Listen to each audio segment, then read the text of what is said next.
नमस्कार, youth connecting India में आपका स्वागत है। राजधानी दिल्ली में चल रहे किसान आंदोलन को सफल बनाने के लिए आगामी 8 दिसंबर को बुलाए गए भारत बंद की ट्विटर पर हवा निकाल दी गई है। अभी इस आंदोलन को लेकर आंदोलनकारी कमर कस ही रहे थे कि ट्विटर पर लोगों ने भारत बंद को सिरे से खारिज कर दिया और ट्विटर पर घंटा होगा भारत बंद ट्रेंड करने लगा। एक के बाद एक ट्विटर पर इसको लेकर ट्वीट किए जाने लगे और देखते ही देखते शनिवार को यह नंबर 1 पर ट्रेंड करने लगा। हालात यह थे कि शाम 8:30 बजे तक इसको लेकर 86,000 से भी ज़्यादा बार ट्वीट किया गया, जिसके बाद ट्विटर और अन्य सोशल मीडिया पर इस भारत बंद के आह्वान को लेकर कई सारे मीम्स और चुटकुले भी वायरल होने लगे। बता दें कि दिल्ली में चल रहे किसान आंदोलन को लेकर इस समय देश भर में राजनीति चरम पर है। सरकार और धरना दे रहे किसानों के प्रतिनिधियों के बीच लगातार बातचीत होने के बाद भी नतीजा कुछ नहीं निकल पा रहा है।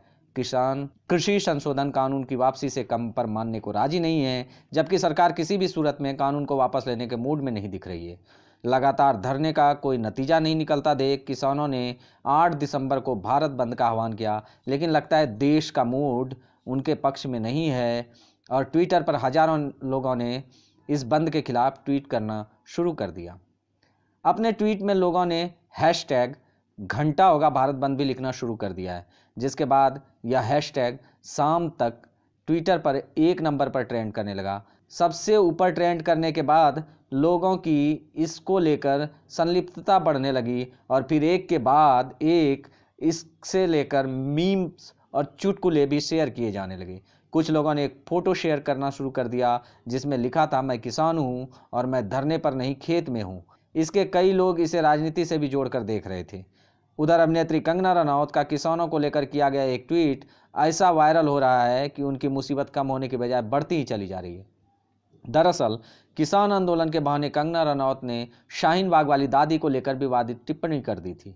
उन्होंने कह दिया था कि 100 रुपये में ये कहीं भी आ जा सकती हैं।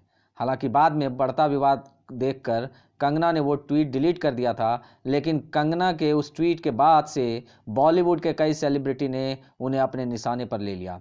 इस लिस्ट में सबसे पहले दलजीत दोसांझ उन पर हमलावर हुए और उनके हर आरोप पर जवाब दिया। अब दलजीत के बाद सिंगर मीका सिंह भी इस मुद्दे पर एक्टिव हो गए हैं। पहले कंगना को एक्टिंग पर नसीहत दे चुके मीका ने अब फिर एक्ट्रेस पर चुटकी ली है। मीका ने कई ट्वीट पर कंगना पर निशाना साधा है। मीका ने ट्वीट में लिखा है कि हमारा लक्ष्य तो किसानों को समर्थन देना है, ये तो पागल हैं, उसे अपनी ज़िंदगी जीने दो। कंगना की टीम सिर्फ करण जौहर, रणवीर और ऋतिक जैसे सॉफ्ट टारगेट देखती है जिस पे वो हमला कर सके और बच निकले। आप इस तरफ तो बिल्कुल मत आओ। अब इन विवादों के बीच यह देखना काफ़ी रोचक होगा कि आखिर केंद्र सरकार द्वारा बनाई कृषि कानून में कोई संशोधन होता है या नहीं। ऐसी ही ज़रूरी और लेटेस्ट खबरों के लिए हमारे चैनल को लाइक, शेयर और सब्सक्राइब कीजिए। धन्यवाद।